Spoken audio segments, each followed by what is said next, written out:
Yo yo yo, salam perhubungan merdeka. Halo teman-teman, apa kabar? Bertemu lagi bersama saya Putra di channel Putra Perhubungan. Hari ini spesial kakak memakai pakaian korpri karena kakak baru saja selesai mengikuti upacara HUT Kemerdekaan RI yang ke-77 di kantor kakak. Jadi setelah apel kakak sempatkan langsung untuk membuat video ini. Dan di video kali ini kakak akan membahas terkait pertanyaan-pertanyaan yang muncul di kolom komentar yang mungkin saja memiliki pertanyaan yang sama dari teman-teman yang belum sempat bertanya di kolom komentar. Semoga bisa menjawab pertanyaan terkait dengan si pencatar tahun 2022 dan tema kali ini adalah pertanyaan terkait dengan Pantuhir si pencatar tahun 2022 di Sekolah Kedinasan Kementerian Perhubungan. Namun sebelum video ini dimulai, jangan lupa bagi teman-teman untuk dukungannya, menekan tombol like dan subscribe agar channel ini bisa berkembang dan memberikan manfaat bagi teman-teman yang membutuhkan.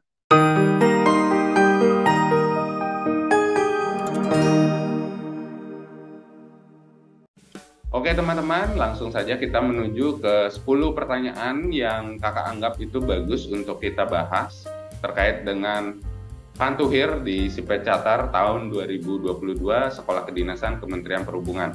Kita langsung menuju ke pertanyaan yang pertama, yaitu dari saudara Isam ya.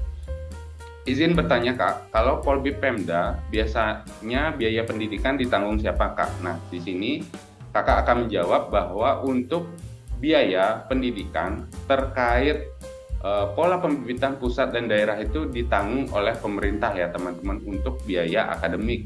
Terkait dengan biaya non-akademik yaitu makan, asrama, pakaian seragam, dan lain-lain itu ditanggung oleh calon taruna yang akan menjadi atau yang lulus di Sekolah Kedinasan Kementerian Perhubungan. Namun pengalaman kakak juga ada dari teman kakak yang berasal dari Kalimantan yang dibiayai juga oleh Pemdanya terkait dengan mengikuti pendidikan di Sekolah Kedinasan Kementerian Perhubungan.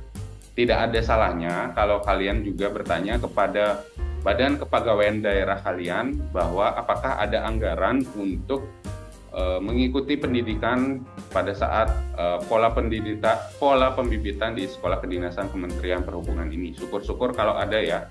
Kalau tidak ada, maka biayanya berasal dari pribadi. Seperti itu teman-teman.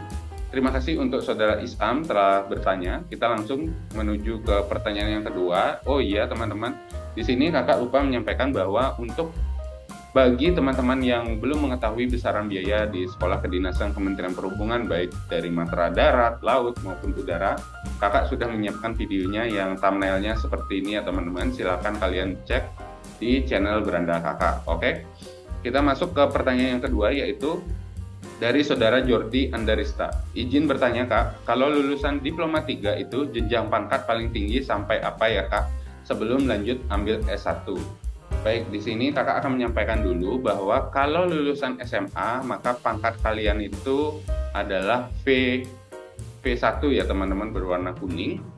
Dan mentok-mentok kalian akan berada di golongan 3B atau penata muda tingkat 1 ya teman-teman, yang baloknya 2. Jadi untuk lulusan SMA seperti itu, dan untuk Diploma 3 dan lulusan Diploma 4 Sekolah Kedinasan Kementerian Perhubungan, mentok-mentok nanti kalian akan berada di golongan ruang 3D ya teman-teman, yaitu penata tingkat 1 yang nanti lambang dari pangkat kalian itu adalah melati 1 ya teman-teman. Baik itu karena kalian belum, misalnya dalam artian kalian itu masih jabatannya staf ya. Kalau kalian memegang suatu jabatan struktural, baru kalian bisa naik pangkat dari 3D itu menuju ke 4A. Seperti itu teman-teman. Dan untuk terkait dengan pangkat dan gaji ASN di instansi perhubungan, kakak sudah menyiapkan videonya. Silakan kalian juga cek di beranda channel kakak. Terima kasih Jordi Andarista sudah bertanya. Kita langsung menuju ke pertanyaan berikutnya, yaitu dari saudara Dimas Albar Kurniawan yang bertanya, izin bertanya Kak, berarti kalau dari Polbit daerah tidak bisa mengisi Polbit pusat yang kosong nantinya ya Kak? Nah, jadi untuk jawabannya bisa teman-teman, baik itu dari Polbit daerah ke pusat ataupun dari pusat ke daerah. Intinya kuotanya ada dan background dari lulusan sekolah menengah kalian itu sesuai dengan background dari kuota pola pembibitan pusat atau daerah yang akan kalian tuju. Jadi seperti itu teman-teman.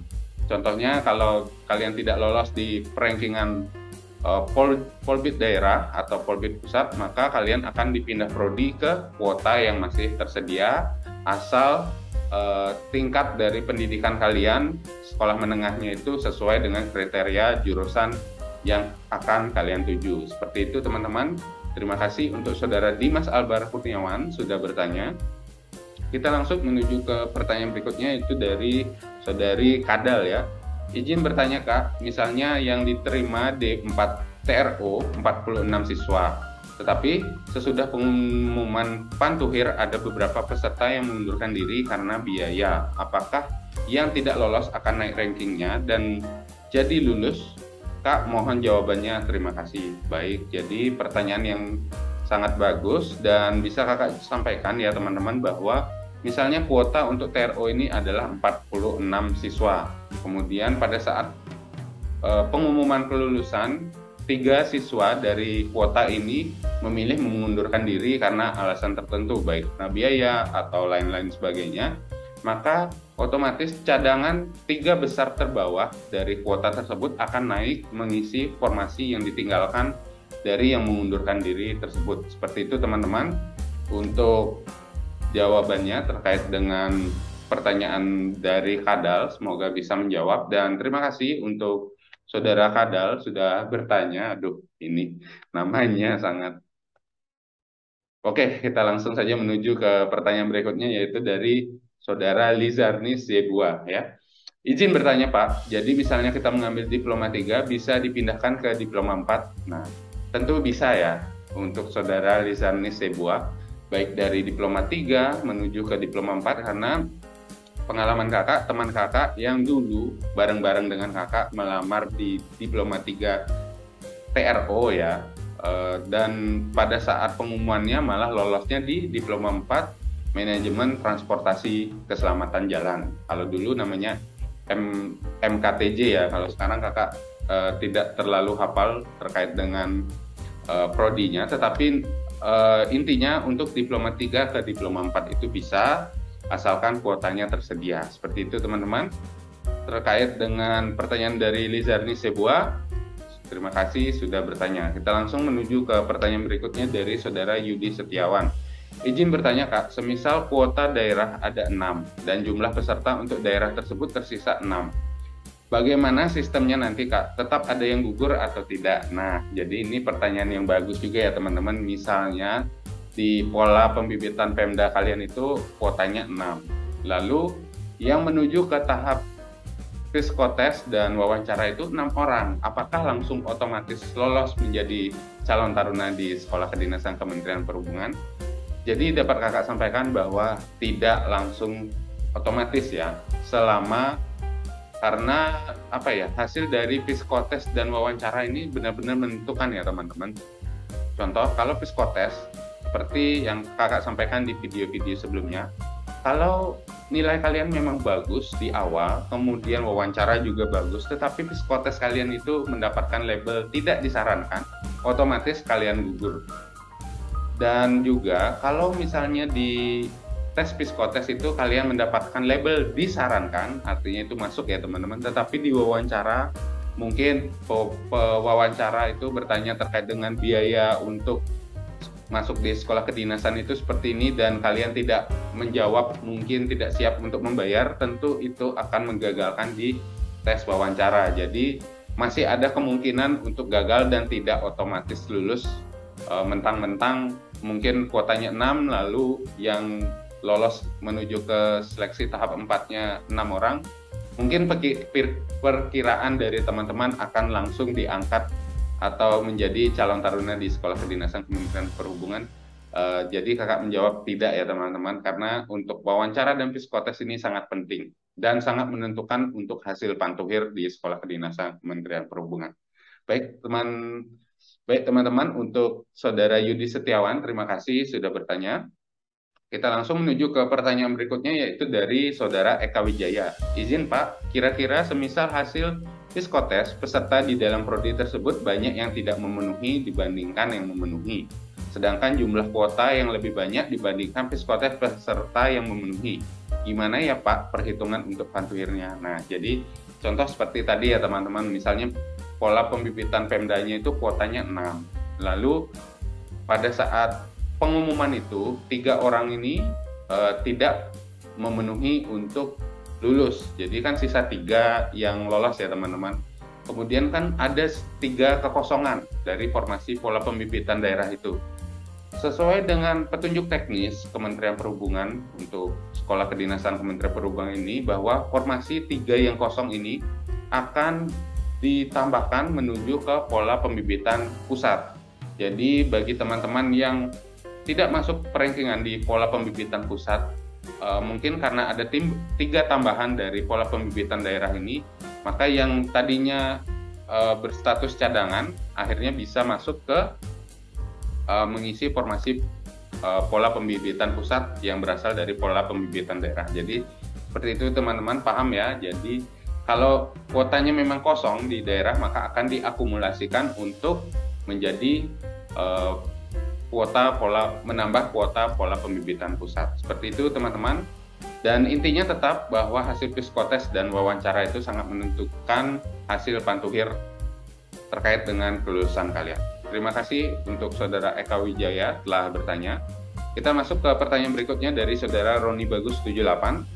Mohon izin bertanya Kak, untuk biaya masuk pendidikan itu apakah langsung dibayar begitu muncul pengumuman atau ada jeda berapa hari untuk pembayarannya Kak? Nah, jadi bagi teman-teman yang nanti dinyatakan lulus pada saat penerimaan calon taruna di Sekolah Kedinasan Kementerian Perhubungan, akan langsung diinstruksikan untuk membayar biaya pangkal atau biaya masuk pertama di Sekolah Kedinasan Kementerian Perhubungan. Namun biasanya itu ada jeda dari pengumuman sampai dengan pembayaran ya teman-teman. Kalau kurang lebih ada waktu semingguan. Jadi pentingnya bagi teman-teman untuk mempersiapkan terkait dengan biaya kalau benar-benar kalian sudah merasa lolos di tes ini.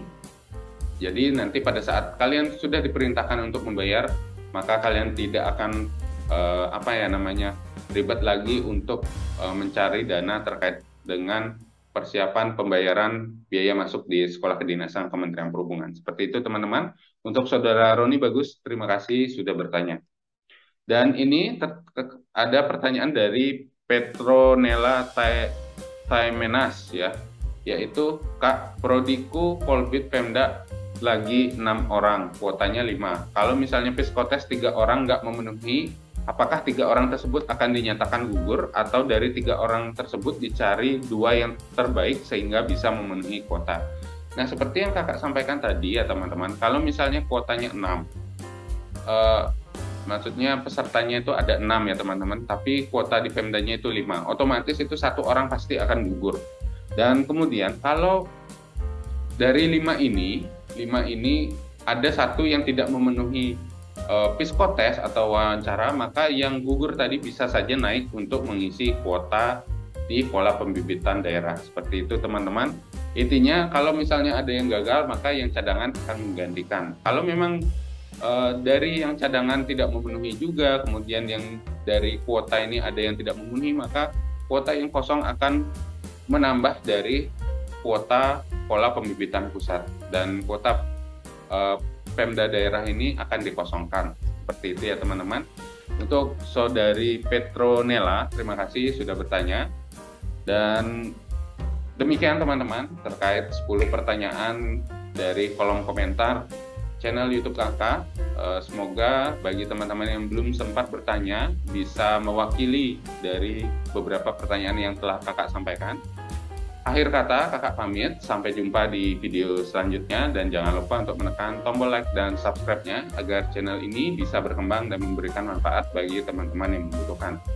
Akhir kata, kakak pamit. Sampai jumpa di video selanjutnya.